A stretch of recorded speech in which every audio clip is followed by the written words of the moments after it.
Hi, welcome to 6035 Advanced Health Assessment Across the Lifespan. My name's Professor Sobocinski, but you can call me Professor Sobo. For those of you that have had me in the past, know that this is one of my favorite classes to teach, and I believe it's one of the most important classes you'll take here at Marquette in the DE program. For those of you who have not had me, I want you to know that I'm always here for all students. Please feel free to reach out to me at any time with any question throughout the semester. You can email me. However, if I don't reply right away or it's something urgent, please text me. That's the best way to get a hold of me. I don't mind at all.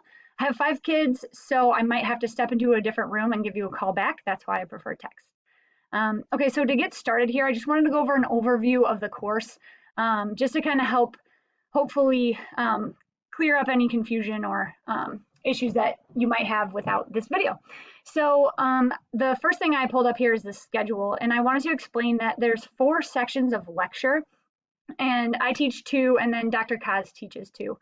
So within that lecture, students may have one of 8 of the labs. So when you see lab here in red in week 3, you may have lab on Mondays, Wednesdays, or Fridays. And to reduce confusion, if I put Mondays, then the students on Wednesdays and Fridays would be very confused. So just look at the labs in the weeks, and then you would go to lab on the day that you've been scheduled in check mark. And then when we're doing exams, and I'll go over that here in just a second, your exam may be on a Wednesday or a Thursday, and that depends on your clinical. So all of the things are connected, the lectures, the labs, the exam times, and when we move one piece, we move them all. So if you're contacting me about something regarding lab or your lab instructor, please let me know which lab you're in and who your instructor is. And by which lab you're in, I mean Monday and the time, Wednesday and the time. That would be really helpful for me. So moving forward, I should also let you know, so module 1, the art of interview, does not have a lab, as you can see. So this is a 1-week module. Most of them are 2 weeks, and module 5 is 3 weeks. So the neurological exam will be in week 4. So the module closes, and then the next week you'll take your exam on a Wednesday or a Thursday, just to clarify. Okay. So when you open up Canvas and go under modules, this will be what a module will look like. I chose module 4 because it has all of the items that you will see in a module. So you'll click prepare, and that will open up to the reading exams, or excuse me, reading assignments. So this is what the module will look like, and we're going to go through each thing here. Okay, so you're going to have 2 required textbooks. You need to use the 8th version of the Schwartz book, otherwise you won't be able to complete this course successfully. So this blue book here, we call Schwartz throughout the modules. And inside the cover of the Schwartz book, there is a student consult that you'll need to be able to access the Schwartz videos, which we label Schwartz videos. And then the Bogana book is when you'll read for the labs and diagnostics. Okay. So when you click in the module on videos, it'll take you to this link where then you would log in under your user here, and after you've activated your code. And then this is what you'll see here for the videos. Now there are chapters for the reading sections as well, but I would recommend reading the book for the readings and then watching the videos here. Okay, so throughout the module, you have to complete an active learning guide. So you'll have your assigned readings, your assigned videos, and before that, you should download the active learning guide. And this goes step by step through the chapters, asking you questions that will help prepare you for lab and your exam. If you complete the active learning guide and all the steps in the modules, you are set up for success. We even put page numbers on most of the active learning guides. If you find an error as you're going through this, please let me know, because I make mistakes. I'm not perfect. I don't expect you to be perfect, but I can't fix something if I don't know it's broken. So please, please do not hesitate if you find an error to let me know so I can fix it for everybody. So this is what the first page of the active learning guide will look like.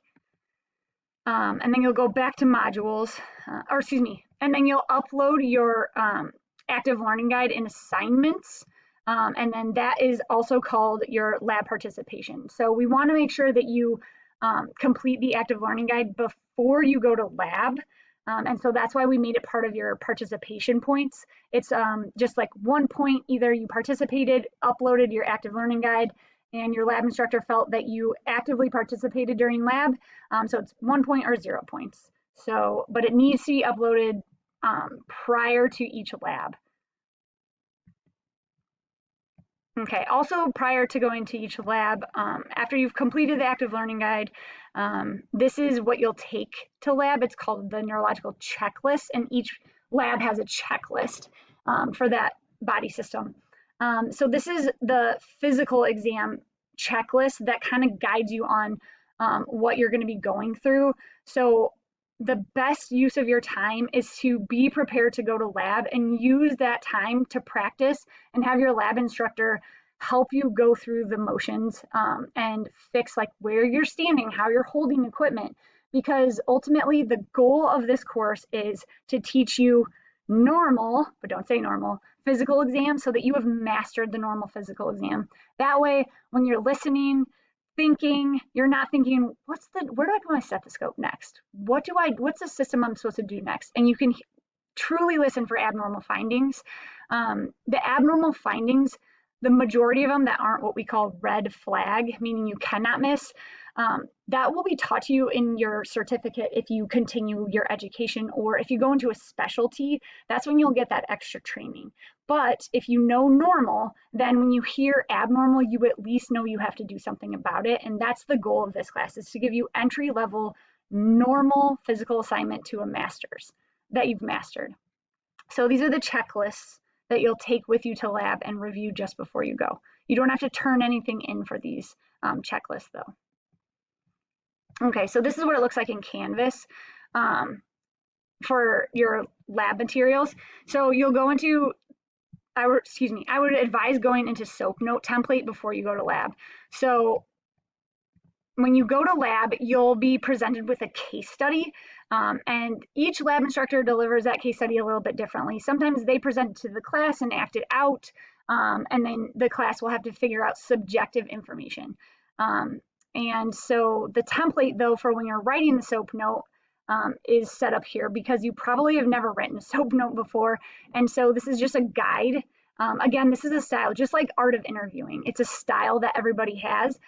So these are just the basic templates, and then your lab instructor might teach you a different format. So it's not black and white, just like nursing. It's everything's gray. But this is the main template idea, just so you have a guide. When you're completing the SOAP notes, you're only required to complete subjective information and objective information. So your lab instructors will go into more detail about that. And if you have more questions, please feel free to reach out to me.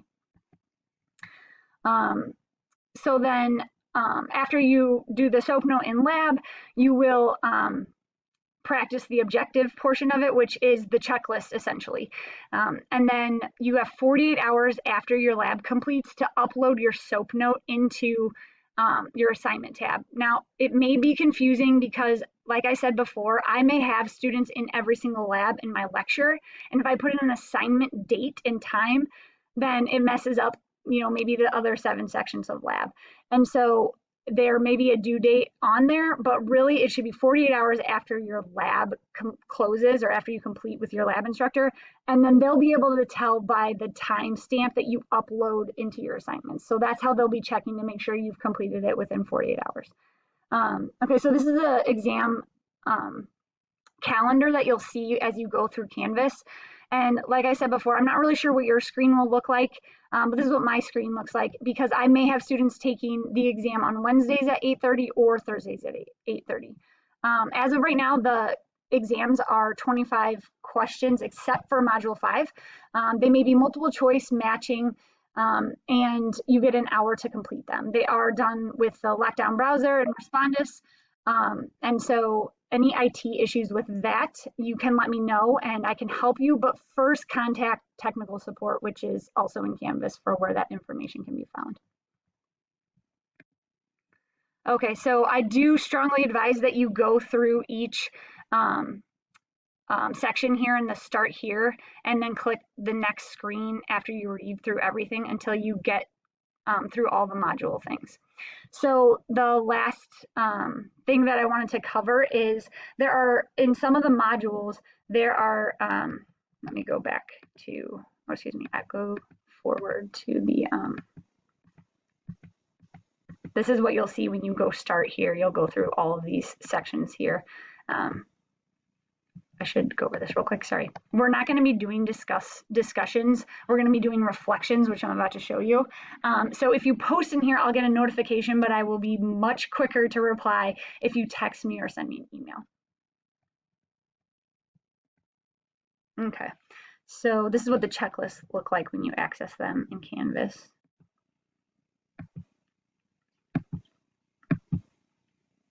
I should go here. So when you open up the neurological module, you'll see this. So here's the introduction and what we expect you to know or your outcomes once you've completed the module.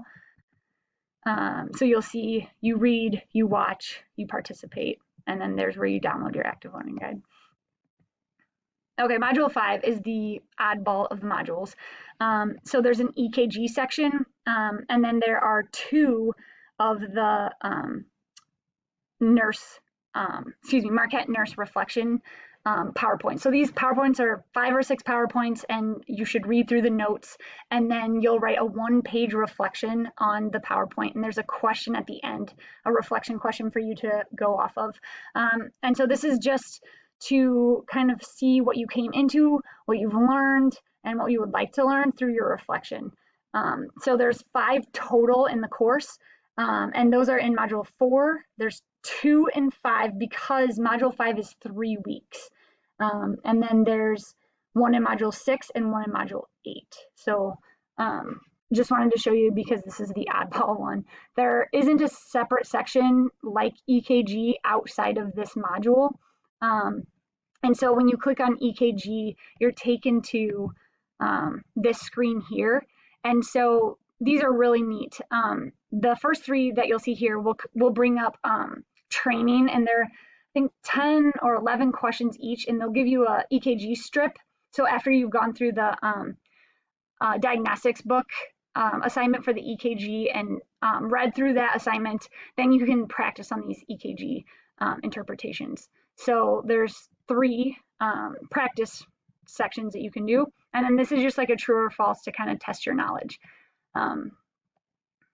So with that being said, because it was a lot, I will see you at the kickoff on the 27th on Wednesday. I really apologize about that. And if you have any questions, please bring them to the kickoff. And I really look forward to meeting all of you then. And I cannot emphasize enough that I am here for you. And if you need anything, please contact me. I try really hard not to bother students. But oftentimes we'll hear that we don't contact you guys enough. So please reach out to me if you need anything. There will be a exam, we'll say review. It's actually a module review that Dr. Kaz and I will both be doing.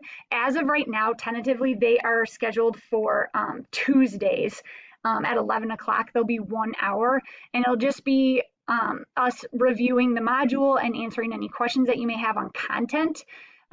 So that's before your exam, just to kind of prepare you for that. So the reason why I said tentatively is because everything changes.